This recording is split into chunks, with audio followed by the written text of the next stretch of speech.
सोचिए, एक ऐसी जगह जहां कभी मशीनों की गूंज से जमीन कांपती थी, जहां हजारों मजदूरों की सांसें चलती थीं, और आज वहां सिर्फ टूटे हुए लोहे, जंग लगी दीवारें और सन्नाटा बचा है। आज हम बात करने वाले हैं बिहार की उन चीनी मिलों की जो कभी राज्य की शान थी, लेकिन आज उनका सिर्फ कंकाल खड़ा है। बिहार एक ऐसा राज्य जिसे कभी भारत का शुगर बोल कहा जाता था। आज लोग मानते हैं कि बिहार सिर्फ राजनीति और पलायन के लिए जाना जाता है, लेकिन एक समय था जब बिहार की मिट्टी से सोना उगता था, और वो सोना था गन्ना। गंगा, गंडक, कोसी और बूढ़ी गंडक के किनारे बसे इलाके, सीवान, सारण, चंपारण, गोपालगंज, मुजफ्फरपुर, यहाँ की जमीन इतनी उपजाऊ थी कि एक बीघा खेत से निकलने वाला गन्ना पूरे परिवार को पाल सकता था। ब्रिटिश हुकूमत के समय भारत में चीनी की भारी मांग थी।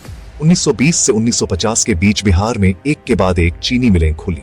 कुछ मशहूर नाम: लौरिया चीनी मिल, मोतीपुर चीनी मिल, सिवान चीनी मिल, बगहा चीनी मिल, सकरी चीनी मिल। इन मिलों को देखकर लगता था मानो पूरा शहर ही मशीनों से बना हो। रेलवे लाइन सीधा मिल तक आती थी। 24 घंटे मशीनें चलती थीं। रात में मिल की रोशनी पूरा इलाका जगमग कर देती थी। अब समझते हैं किसान गन्ना कैसे लाते थे। गांव का किसान सुबह सुबह बैलगाड़ी लेकर निकलता था। गन्ने के लंबे लंबे गट्ठर रस्सी से बांधकर बैलगाड़ी पर लादे जाते थे। रास्ते में मिट्टी उड़ती, पसीने से शरीर भीगता, लेकिन चेहरे पर संतोष होता, क्योंकि गन्ना बिकेगा तो घर चलेगा। मिल के गेट पर किसानों की लंबी कतारें लगती थीं। मिल के अंदर का नजारा किसी युद्ध से कम नहीं था। गन्ना मशीन में जाता और सेकंडों में उसका रस निकल जाता। रस को भट्टियों में उबाला जाता, जहां तापमान 100 डिग्री से ऊपर होता। केमिकल से रस को साफ किया जाता। ठंडा होते ही रस से चीनी के दाने बनने लगते।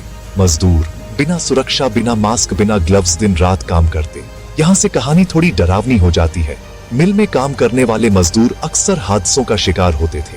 हाथ कट जाना, मशीन में फंस जाना, भट्टी में गिर जाना। कई मजदूर हमेशा के लिए अपाहिज हो जाते थे। लेकिन नौकरी छोड़ना मतलब भूख से मरना।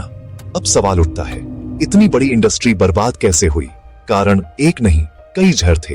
एक, राजनीति मिले नेताओं के हाथ में चली गई भर्ती रिश्वत से होने लगी। 2, किसानों का शोषण, गन्ने का पैसा महीनों सालों तक नहीं मिलता।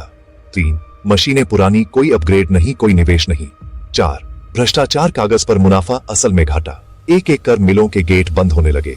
सायरन बंद, मशीनें खामोश, मजदूर बेरोजगार। पूरा का पूरा इलाका एक झटके में गरीब हो गया।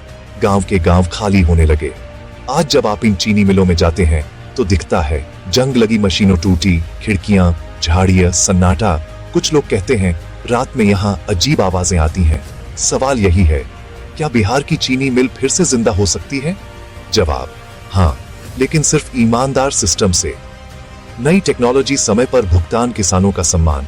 ये सिर्फ एक फैक्ट्री की कहानी नहीं थी, ये कहानी थी एक सिस्टम की लाश बनने की।